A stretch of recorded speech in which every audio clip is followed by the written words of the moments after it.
कि गुरु और शिष्य का इतना लगाव, इतना अपनापन होना चाहिए जैसे सुई में धागा डाल दे, वो लटकता है, सुई के साथ ही लटकता रहेगा और नीचे मार देगा, वो लकड़े को नहीं क्यों करेगी। तो ऐसे अपना लगाओ अपने सच्चे गुरु में इत लगा लो। तो ये हुआ गुरु शिष्य का प्रेम, गुरु शिष्य का जो आपस में संबंध। जब हम यहां से जाएंगे तो आपकी यहां से मृत्यु होगी तो आपको गुरुजी ही इतना लगाव होना चाहिए गुरुदेव में कि हम मुझे कुछ नहीं चाहिए, परमात्मा गुरुजी आज्ञा पाओ मेरे। तो वो फिर ऐसे आप सीधे वहीं पहुंच जाओगे जहां आशा था वासा हुई। तो अब जैसे गुरु और शिष्य का ऐसे लगाव होना चाहिए जो सुई में डोरा रे, तो ऐसे कहा कि फिर शब्द गुरु चित चेला रे। जो मंत्र गुरु जी ने आपको दे दिया वो तो तेरा शब्द है, और इस चित्त ने, इस मन ने उस शब्द जो मंत्र दे रखा है उसका चेला बना दे। इस मन को उस मंत्र का, इस सुरत शब्द समावे। तेरी सुरती, तेरी मन, तेरी आत्मा उस दिए हुए मंत्र के साथ ऐसे चिपकी रहे, ऐसा ध्यान रखे, इतना उसका सिमरण करे जो सुई में डोरा रही। यानी ऐसे सुरत और शब्द इसको बोलते हैं। जो गुरुजी ने मंत्र आप दिया है उसके साथ इस मन को इतना जोड़ दे जैसे गुरु और चेले का प्यार हो। तो अब कहते हैं सुर कहे कबीर सुनो भी साधो, अब शब्द गुरु चित चेला रे। गुरु और शिष्य का जो लगाव है ऐसा ही इस मन को इस मंत्र के साथ ऐसा लगाव लगा, यानी एक पल बीच में दूर ना हो दे। होले सुहागण सुरता चार मालिक गुर जाना है हेतु तो। होले सुहागण सुरता चार है तेरा सुन शिखर बरतार मालिक गिर जाना। ये सुबह आपको सुना दिया था, अब राधा कृष्ण का विश्लेषण कर रहे हैं। अब नित्यानंद जी, ये तो कबीर जी का अम्बानी जो आगे आपको सुनाई जा रही है। इससे पहले संतों शरण लाग के सुरत शब्द समाह, संक असंकों को तेरे पिया का देश, और एक पलक में पाइए ले सतगुरु उपदेश। ये ठीक है कि एक पलक में पाइए ले सतगुरु उपदेश। अब 16 संख कोश की दूरी पर सतलोक है पाताल लोक से, और पूरे संत से नाम लेने के बाद फिर देर नहीं लगे मालिक पाने की। लेकिन आपके अंदर आपके हृदय में ऐसी श्रद्धा मर्यादा अंतिम श्वास तक बनी रहे। सुन सनहरी सैल है गगन मंडल के मां, और प्रेम बिना पावे नहीं से कोट समाधि ला। जब तक आपका प्यार मालिक नहीं उमड़ेगा इतना भगवान मिले नहीं, और वर्कडन मिलेगा, किया कर्म अवश्य मिलेगा। जो साधना आप कर रहे हो, भक्ति कर रहे हो, दान कर रहे हो, ये मिल अवश्य, ये जरूर मिल जाएगा, लेकिन मालिक नहीं मिल पाएगा जब तक प्यार नहीं उमड़ेगा। अब कैसे प्यार कैसे उमड़ेगा भाई? जैसे सूरज के आगे बदरा ऐसे कर्म सयारे। भाई प्रेम की पवन करे चित मंजन फिर जल के तेज नयारे। क्या बताते हैं परमेश्वर गिरिजी, क्या गरीबदास जी महाराज परमेश्वर को पाने की कैसी विधि बताते हैं कि जैसे सूरज के आगे बदरा ऐसे कर्म छयारे। हमारे पाप कर्मों की छाया आत्मा और परमात्मा के बीच में ऐसी होगी जैसे सूरज के सामने घनघोर घटा छा जाती है। वो घटा, फिर वो बादल कैसे वहां से दूर होते हैं। तेज हवा चलती है तो बादलों को तितर बितर कर देती है, और सूर्य का प्रकाश फिर ज्यों का त्यों समक्ष होता है। तो ऐसे कहते हैं कि हम आत्मा और परमात्मा के बीच में जो पाप कर्मों की जो बादल हैं उनको कैसे दूर फेंका जाए, कैसे छांटा जाए, कैसे खत्म किया जाए। जैसे सूरज के आगे बदरा ऐसे कर्म छयारे। प्रेम की पवन करे चितवंजन झलक तेज नयारे। प्रेम की पवन, इन पाप कर्मों को काटने का, इनके हटने का क्या लक्षण होता है। आपको यहां बुलाया जाता है, ज्ञान सुनाया जाता है, आप जी को मंत्र दिए जाते हैं, आप जी को प्रेरित करके आपके हाथों से 2 पैसे दान करवाए जाते हैं, दंडवत प्रणाम कराई जाती है। इस सब का उद्देश्य है कि आपका हृदय इतना विनम्र हो कि परमात्मा की चर्चा चल की आंखों से आंसू की धारा बह जा, दरिया बह निकले, चर्चा चले एकांत में बैठ के या कहीं चर्चा चले दाता की, रह रहकर आंखों में आंसू आने लग जाएंगे। जब मालिक की चर्चा चलेगी तो समझो आपके पाप कर्मों के बादल कटन लाएंगे। जैसे सूरज के आगे बदरा ऐसे कर्म छयारे, ये प्रेम की पवन करे चितमंजन फिर झलक तेज नयारे। तो यहां नित्यानंद जी भी इसी का समर्थन कर रहे हैं। सुन सलैली गैल है गगन मंडल के मां, बिना प्रेम पावे नहीं चे करोड़ समाधि ला। जब तक मालिक में प्यार नहीं होगा, उसकी चर्चा सुनते ही आत्मा में ये झड़ नहीं लगेगा आंसुओं का, तो तब तक बात काची रह रही है आपकी। लेकिन होगा, अभ्यास बढ़ाओ, मालिक की भक्ति करो, ज्ञान सुनो, और अवश्य होगा। यही प्रोसीजर है। किसी के घने बादल है, किसी के थोड़े घने हैं, वह भी इसी तरीके से हटेंगे, हवा चलती रहेगी, धीरे धीरे उनको इधर उधर कर दी।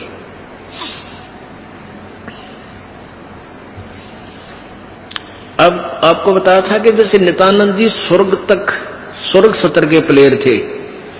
अब जैसे डिस्ट्रिक्ट लेवल पर यानी जिला स्तर पर बच्चे खिलाड़ी खेल खेलते हैं, नियम वही होते हैं उनके एक ही जैसे, और जो राज्य स्तर पर खेलते हैं उनके भी नियम वही होते हैं, लेकिन लाभ गणा होता है।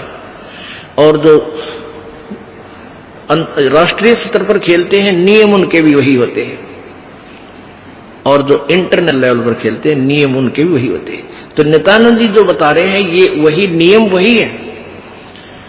अब क्या बताया उस परमात्मा की यहां जाने का। परमेश्वर क्या बताते हैं, होले सुहागण सुरता त्यार तुझे माल्य के घर जाना है। अब सुहागण कौन है और पारी कौन है? जिन आत्माओं को पूर्ण परमात्मा संत से प्रभु का नाम नहीं मिला तो वो तो कंवारी है, और जिनको परमात्मा का नाम मिल गया उनकी सगाई होगी परमात्मा से, गुरु बिचौले ने उनकी सगाई करवा दी। और जिनको परमात्मा का नाम मिल गया तो आपकी सगाई होगी उस मालिक से, पूर्ण परमात्मा से, और गुरु बिचौले ने आपका यू नाता जोड़ दिया। तो इसलिए कहा कि होले सुहागण सुरता त्यार, जो उपदेशी आत्माएं हैं वो सुहागण हैं, और जिन्हें नाम नहीं लिया है वो अभी कंवारी हैं। और जो सुहागण होगी जिसकी सगाई हो जाएगी तो वह इंतजार वही आशा कर सकती है पिया के घर जाने की। कुंवारी का भी कोई ऊद सूद नहीं होती, लेकिन तरीका यही है पिया के घर जाने का, उनको भी सगाई करवानी पड़ेगी, नाम लेना पड़ेगा, गुरु बनाना पड़ेगा। तो उन सुहागन आत्माओं को, उपदेशी आत्माओं को परमात्मा कहते हैं होले सुहागन सुरता त्यार तना माल्य के घर जाना है। अब तुझे वहां जाने का तेरा काम बन गया, यानी स्टार्ट हो गया ये प्रोसीजर। ब्याह भी होगा, सगाई हुई है तो ब्याह भी होगा, ब्याह होगा तो फिर सारा काम होगा, पति के घर भी जाएंगे। तो हम स्टार्ट कर चुके हैं, हमारा काम शुरू हो गया। फिर क्या बताते हैं, होल सुहागण सुरता त्यार तुझे मालिक घर जाना है, तेरा सुन शिखर बरतार। सुन शिखर यानी शिखर माने चोटी में, सुन माने सब जहां कोई और नहीं, केवल वही एक मालिक और उसका लोक है। सबसे टॉप मोस्ट प्लेस पे वहां तेरा पति, तेरा भरतार, तेरा मालिक है। सतलोक में सत्य पुरुष है। वहां क्या बताते हैं, रंग महल में रास विलास अपार है, चलो सकी उस देश सुकंत हमार है। उस रंग महल में सारे ठाठ बाट हैं सतलोक के अंदर, और चलो सखी वहां अपना वो मालिक पति है, वो अपना कंत है, अपना प्रभु स्वामी मालिक है, उस लोक में चलो।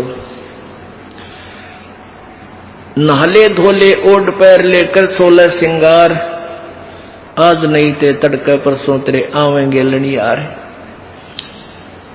अब नहाना क्या है, धोना क्या है, इस सत्संग रूपी दरिया में, गंगा में अपने अंतःकरण के मैल साफ करे। ओढ़ पैर ले, यहां क्या ओढ़ना है, क्या पहनना है, कौन से आभूषण है कि साधु जैसा भाव आपके अंतःकरण का दिखे, भक्ता कैसे लक्षण हो, ये तरह ओढ़ना है। और शील, संतोष, विवेक, दया, भाव है, ये इस प्रकार के 16 तरह आभूषण है जो एक जैसे लड़कियां, वैसे ही उदाहरण देने पड़ते हैं उन्हीं के आधार से। लड़कियां शादी जब हो जाती है तो आभूषण पहनती हैं इसलिए कि तू अपने पति को अच्छी लगेगी। तो परमात्मा हमारा पति है, वो हम उसको कैसे अच्छे लगेंगे जब हमारे ये आभूषण होंगे, नम्रता होगी, दया होगी, शील, संतोष, विवेक से हम चलेंगे, किसी की आत्मा नहीं दुखावेंगे, दान धर्म करेंगे, सेवा करेंगे, तो तब उस मालिक को हम अच्छे लगेंगे, पसंद होंगे, तब वो हमें स्वीकार करेगा। और सुमन, ध्यान, भक्ति, ये पांचों यज्ञ करके अपनी कमाई करके अपना दहेज बना ले। फिर क्या बताते हैं, आज नहीं तो तड़के परसों, या अब तेरा कभी ना कभी जाने का समय अवश्य आएगा।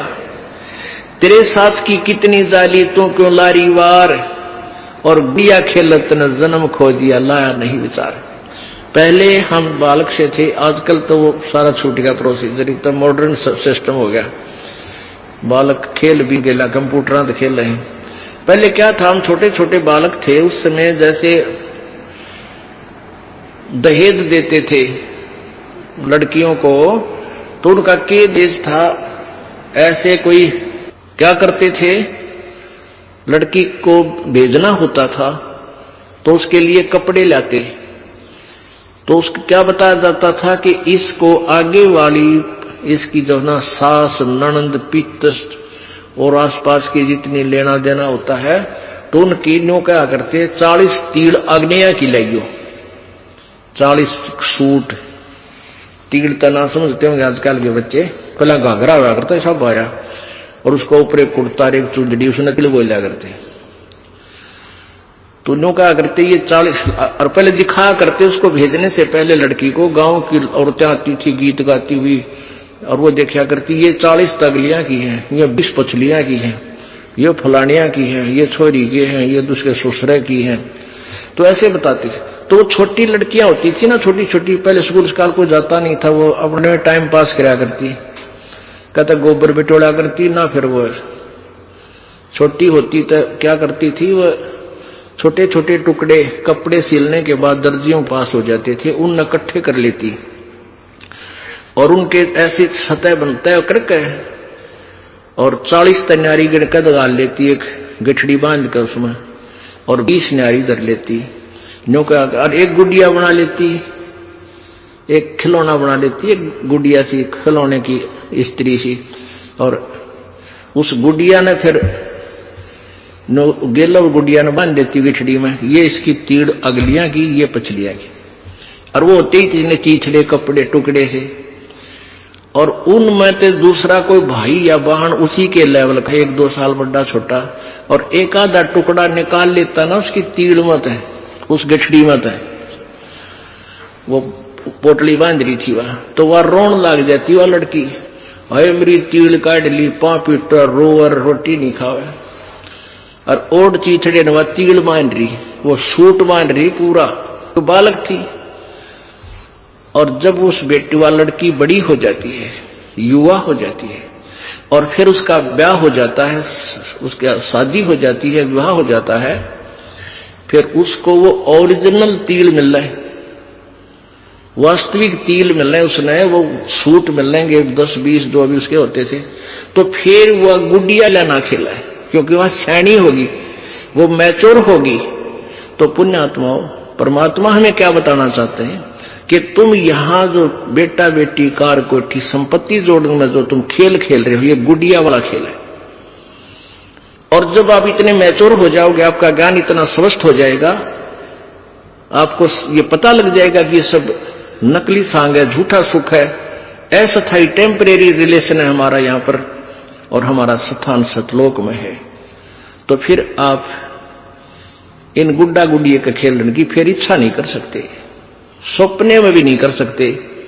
अब जवान लड़की जब उसका ब्याह हो गया और उसके बाद वो ओरिजिनल सूट उसने मिले हैं, फिर उसने वह खेल कर दिखा दे गुडिया गिला, कदे नहीं खेल सकती है।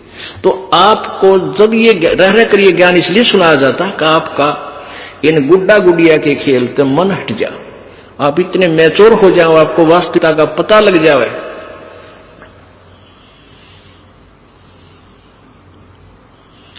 तेरे साथ किए कितनी जाली, तू क्यों लारी वार, गुड़िया खेलत जन्म गवाया, लाया है नहीं विचार, मालिक के घर जाना है।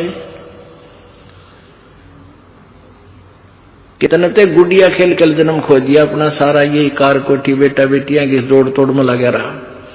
अब उस सच्चाई से परिचित हो, फिर पुनः इन गुड़िया से नहीं खेलेंगे। अब तो चलो हैं, अब का जावे कहां, फिर भक्ति से ज्ञान से और कुछ ही समय दिनों में ऐसा समाधान आपका प्रभु कर देगा। बालक बच्चे भी आपके भगवान से डरने वाले, महात्मा की भक्ति करने वाले होंगे, और कुछ दिनों में आपको फ्री कर देगा प्रभु। अब भक्ति करें, बच्चे इतने बुद्धिमान समझदार हो जाएंगे, भगवान से डरने वाले होंगे कि भी माता पिता ने अपना पूरा काम कर दिया, अभी इनको डिस्टर्ब ना करो। और वो परमात्मा विश्वास करने वाले होंगे कि भी हमारा किया हमें मालिक जरूर देगा। तो इस प्रकार आपको फिर यहां से निकालने का एक सुअवसर परमात्मा देगा, और तभी आपका मोक्ष संभव है। तो ये परमात्मा ही करवाएगा, अपने इसके चरणों में पड़ा रहना है। कैसे? द्वार धनी के पड़ा रहे, धक्के धनी के खावे, 100 काल चकजोल ही पर द्वार छोड़ ना जावे। इसका यही तरीका फार्मूला बताया है कि अपने सच्चे सतगुरु के द्वार से दूर नहीं हो जा। चाहे कितना झटके पटके काल दे, आपको छोटी मोटी हानि भी होती होने दे, वो भी मालिक की रजा है, उसमें आपके ना ही होने में आपका हित होगा, ये सत्कर मान लेना। तो फिर आपने हर पहलू को अपनाना होगा कि राज्य क्रमता राम की रजा दर जो शीश, दास गरीब दरस पर तीन बैठे जगदीश। कच्चा हीरा कृच हुए नहीं सह गण भार, और ऐसा मन ये हो रहा वहां लिखे करता रहे। एक हीरे की परख करने का क्या तरीका बताया है? एहरन के ऊपर एक लोहे का ऐसा थंब बसा हुआ धरती में गाड़ रखा है, इतना ऊपर वो 8 बाई 8 इंच चौड़ा उसका ऊपर का सरफेस होता है, और ऊपर तक घन इतना बारा 2 दड़ी पक्के का लोहे का डंडे में पर, और उसको न्यू मारा करे। एहरन के ऊपर लोहे के उस एहरन पर रखकर लोहे के उस पटड़े से पर हीरा रख दिया जाता है, और ऊपर से घन ठोका जाता है, और हीरे का निशान भी नहीं होता, वो पक्का है। और जब वो कच्चा है तो कृच हो जाएगा, उसमें निशान पड़ जाएगा, टूट फूट जाएगा। तो कहते हैं परमात्मा तुम्हारा वहां ऐसे परीक्षा लेगा, आपको यहां से पार करने के लिए ऐसे घण मार के देखेगा। कच्चा हीरा कर्च हुए नहीं सह घण भार, नहीं सह घण मार, और ऐसा मन यू हो रहे जहां फिर लेखा ले करता रहे। तो परमात्मा बताते हैं कि समझा है तो सिर दर पाओ,